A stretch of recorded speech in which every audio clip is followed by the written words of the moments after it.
What's going on, gamers? First Descendant just dropped a few days ago, and I wanted to give you a few tips and tricks on how to get started. Thor wanted to join us as well. He was so excited about me making this video, right? What do you do when you sign into First Descendant? What should you level? What should you pay attention to? What items to farm? How do you level up? How do you infuse stuff? What stats to look for? The list goes on. I'm going to make this pretty simple on you and just kind of explain some base stuff in the game so you can get started and kind of get ready for that end game. So when you first launch up, you're going to have 3 characters to choose from. Each 3 have their different purpose in the game. You got Viessa, Ajax, and Lepic. Kind of up to you what you choose. You're going to get a bunny within the first 20 minutes of playing, and here's why you should stay with the bunny. Bunny is so fast at farming ads, and pretty much the whole campaign is you killing ads and doing a lot of patrols, few boss fights, but bunny doesn't really struggle. You're going to get through stuff faster, and you're going to use bunny as like a farming character. Anytime you need to farm mats, trust me, you will need to. You're going to want a character that's super fast and can burn through these missions so you can keep rinsing and repeating. I'm going to show you what a full map looks like when you are done. This is what the map looks like when you're fully done with the campaign, and trust me, this is the first thing you should do. Don't do anything else. Don't get sidetracked. Don't go to Kingston and do a defend mission and get to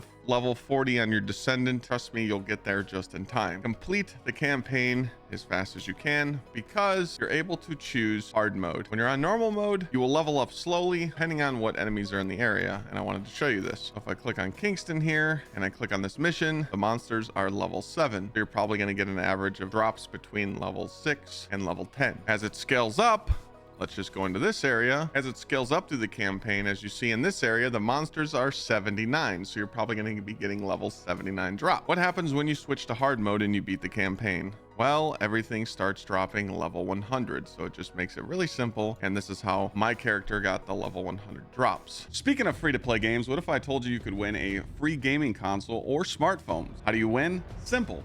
Download Raid Shadow Legends. That's right, our sponsor of today's video. They're celebrating the arrival of summer with a new Summer Tavern mini game. Pretty simple. Download Raid using my link or the QR code. Head to summertavern.plarium.com, enter your Raid ID, and join the competition. That's it. You can also get YouTube Premium for free for 2 months. All you have to do is download Raid before July 17th, play for at least 5 days, and hit level 20 within 30 days. And you get a YouTube Premium for free 2 months. By the way, I want to go back to the topic of free to play. A lot of people think that Raid is pay to win. Definitely not. There's plenty of free to play users all the way up to end game.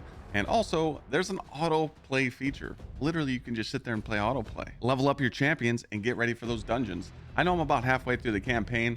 I do get stuck sometimes, but hey, you just got to go back, grind those items that you're missing, and make your champions even stronger. Speaking of champions, you'll get a huge starter pack when you level up in the game and reach level 25. On your way there, you're going to get Harel, and then when you hit 25, you're going to get the Epic Rector Draft. Enjoy these new champions while you're in your playthrough. So why not play a game like Raid and also have a chance to win some of these cool prizes for this summer event? So don't forget to use my Raid Shadow Legends link in the description or this QR code to get insane bonuses for new players, so you can get these epic champion starter packs and have a chance to win some cool prizes. So let me go over some levels real quick. The max level on a character is level 40. The mastery rank is 30, but getting here is tough. As you see here, it's earned by completing missions, raising weapon level, and your Descendant levels. So what I like to do is I'm running around on my bunny, electrocuting everything, but I have weapons on and I can level them as I'm killing stuff with my abilities. It's like shared XP across the board. So as long as you have some new weapons like this is a level 8. As long as I have this in my inventory and I'm getting kills with my abilities or other weapons, it's shared across XP. Now, obviously, if I was using this weapon with just killing ads, it's going to level up a little faster. But yeah, don't worry about your mastery rank. You'll get there in time, but you do want to get the level 20 because of getting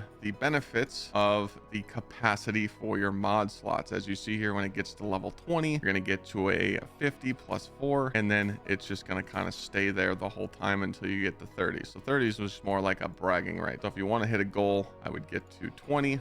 As you see, I'm not there yet. Focus on campaign, beat normal mode, and start getting level 100 drop. Now, as you're going through the campaign, you're probably going to get stuck at some of these bosses. Yes, they are pain, some of them. Dead Bride, Devourer, Pyro. These 3 are kind of the stoppers for casual players. Dead Bride is an easy mechanic. Just make sure that when her bar fills up underneath her health bar, it's kind of like an enraged bar, that you stay out of the snow globe, and then once you jump out of the snow globe, like the area, shoot her gun with the 2 fuses and it will stop that attack. And then once you take her shield down, it's an easy burn. Devourer, he's going to throw up some blights that's going to heal him, so make sure your team's shouting those. And Pyro, good luck, because it's a DPS check. But anyways, I just wanted to go over some of the stuff because it is included in the campaign. Like I said before, if you really wanted to level up your Descendant and you just feel like, hey, I love doing the campaign, but I want to level up my Descendant, just go over here to the globe, Special Operation Kingston Defend, and this is probably the best XP farm. There's some other ones when you get into hard mode, but focus on this. You can go to level 7 or level 11 and just rinse and repeat and level up mastery rank, weapons, and your Descendant. Make sure you check your mailbox for stuff like Twitch drop and the drops that they gave you for some server issues. You're going to have some boosters down here and stuff for your weapons. Definitely they come into hand for boosting your Descendants and stuff. As you see here, I have them all boosted right now. I get gold, Cooper shards,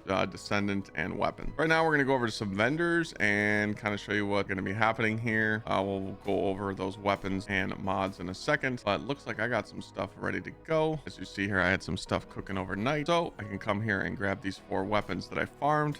GG. So pretty much what this research institute is pretty much where you're going to craft a lot of your stuff. You have enhanced materials you can craft, weapon materials you can craft, and then all the above. You're going to be here a lot. But one of my favorite guns in the game is the SMG, and I kind of wanted to show you some footage here of how you can farm it. You're going to come to this vendor, and as you see here, I got the Thunder Cage. How do you craft another one? Because I need to get that overcharge perk up. The only way to raise that overcharge perk is to discover more Thunder Cages and infuse more into them. So you're going to come here to the research, and you can actually click on the weapon. I already did all the steps, but right here I'm clicking on the Thunder Cage. They make this so easy. As you see there, I pressed F, and it's going to tell me what missions drop the Thunder Cage polymer. Every time you come to this vendor and you want to know how to get an item to craft something, just hover over it and it'll tell you the mission to go get it. Once you've done all the steps, you're going to be able to craft the weapon like I do here. Now, usually when you research it, it's going to take a few hours, but I have some in-game currency, hashtag swipe the card, and I was able to skip that process. I want to show you the infusion stuff now. I'm going to come over here to this vendor, and I'm going to overcharge the Thunder Cage even more and make it stronger for the intrinsic perk.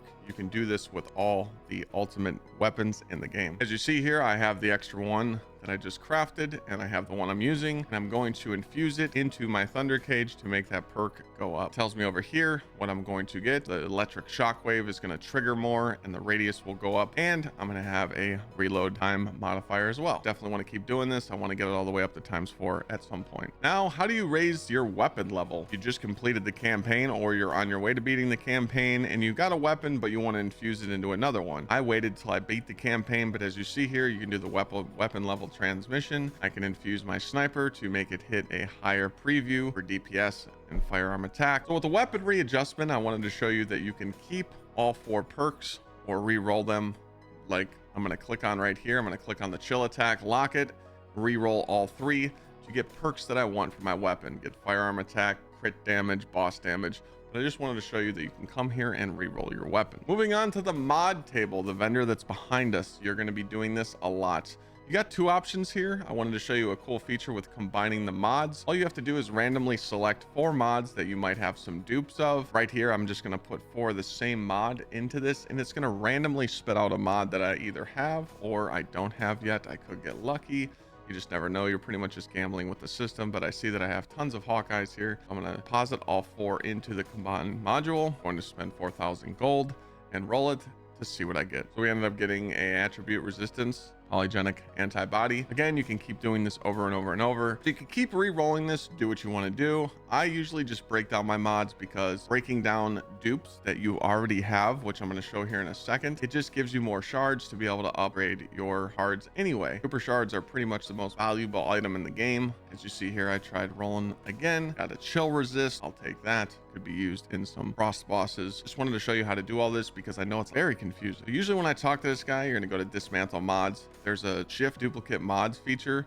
It's great. I just sort by quantity here just to see how many I have, and simply just select all the duplicates with one button and delete every single dupe you have, and I'm going to get 36,000 shards. Now there's a farm that I'm going to show you that you can do about 200,000 per hour. You're going to be getting mods as well while doing the farm. Might as well show you how to break those down. And lastly, when you're enhancing your mods, you could simply just come here and select what you have on your weapon. I can click here and I can go up or down, max it out. But again, you have to pay attention to your capacity cost, because if I upgrade this too high, I might not have the mod capacity to do it. As you see up here, it's telling me that I'm over. It does get expensive, as you see here. Just to take this mod to 16 is 180,000, which would pretty much almost wipe me out. So you're going to be farming those shards a lot. So speaking of that farm, I was able to get lucky and get an auxiliary power with Cooper Shard drop rate modifier increase, and I also get a module drop rate increase modifier. I want to get that perk on gold. You can definitely get the second one gold, but I have not been able to get that yet. If you have this piece, throw it on. If not, it's okay, but you definitely want to throw this on when you're farming the shards. The mission you're going to be going to do, there's a few in the game, but me personally, you're going to do it on hard mode. You can do it on normal mode, but you're going to get less shards per hour. This is the large nuclear reactor. Trust me, there's always people here. You're going to just load in right here, start the mission, rinse and repeat. When the mission's over, you can just look at the mission report and hit restart, or you can just run to the flag really quick if you're playing with your teammates. Why is this mission so good? Well, it only takes about a minute to do.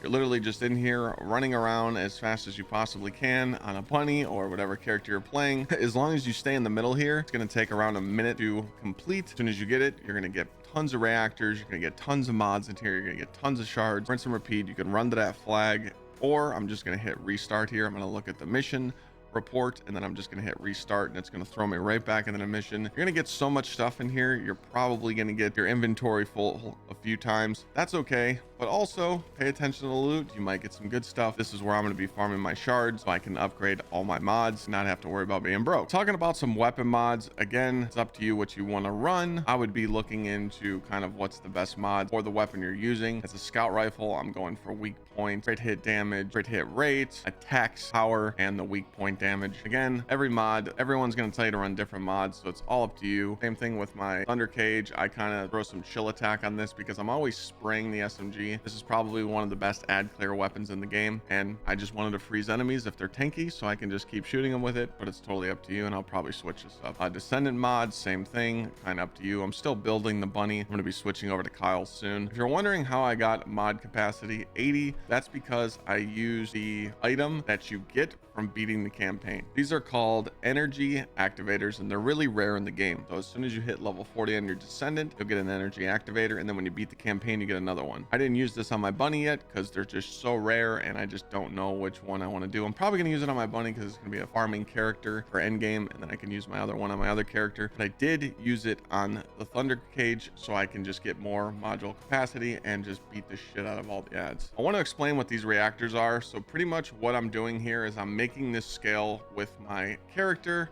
so that I can do more damage with my abilities depending on what I'm using. I also have some other ones here for my Kyle, and this would be my old bunny one for the electric skill power singular. The reason why I switched to this is because I have the thunder cage weapon.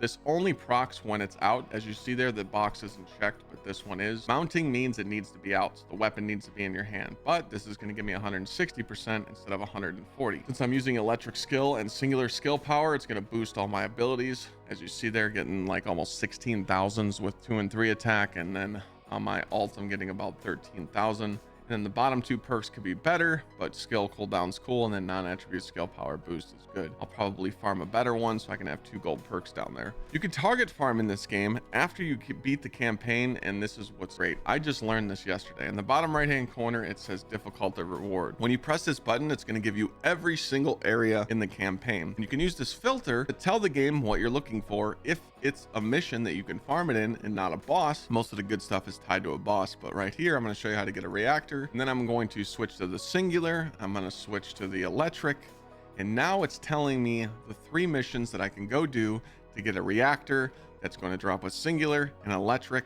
So it's pretty much taking out the RNG. Now you might get lucky while you're doing the shard farm and get one, but when I did this, I ended up getting the one that I have on like second try. I went here to the restricted zone, and as you see, you just click on it. It takes you to the map, going to the barracks, boom. Any of these will drop it, but I went to the barracks because this was so quick. That's what I like about this game. You can just simply target farm. You know, I can show you another example right here. But let's say you want high impact rounds. You want a machine gun or some sort. Filter through this and figure out which machine gun or heavy powered weapon that you want for each mission, because it's pretty much giving you all the missions that are going to drop those heavies. I think this is a really cool feature, and also just being able to target farm everything in the game and kind of tell you where to go. Simply right here, I'm going to do this again. Let's say I want to unlock Glay. Well, right here, I need the Glay enhanced cells, and I can click go to research, and it's going to tell me how to get these materials, where to get it, how to get it, so I can pretty much farm for everything in the game. Now here comes the part of, Clyde, what if I want to spend some money like you did and get the juicy bunny skin and the others? Well, I'm just going to give you some recommendations right here. If you want to buy caliber, I would only buy the $49.99. I wouldn't recommend buying more, but that's totally up to you. Come down here to your convenience, and once your boosters run out that the devs gave us, you can always come buy more, so you don't have to buy any of these right now. I would come here with your caliber and buy these two right off the rip. The reason why the starter pack's good, you're going to get 50,000 shards here, and you're also going to get all these mods that you're probably going to run. They're important. Same thing with this, you're going to get another 70k and some purple mods, so that's 1250 right off the rip. I would come up to the Descendants, look at these starter packs if you like, but I didn't buy them, had no reason. And simply, if you want Kyle like I did, bought him right away. If you want the new medic, buy him right away. Not recommending you do this, it is a free-to-play game, but just by buying a few Descendants starter packs, you'll have some left over and you can pretty much enjoy the game and do whatever you want. Well, that's it, gamers. Hopefully with this introduction to First Descendant, you kind of understand how to beat the campaign now, how to level up, how to mod your weapons and mod your mods in the game and shard farm, all of the above. Thank you guys for watching this video, and I'll have more First Descendant content coming soon. Getting ready to fight those hard mode bosses, so I think it'd be a really good way to tell people how to beat the true end game. See you guys next time.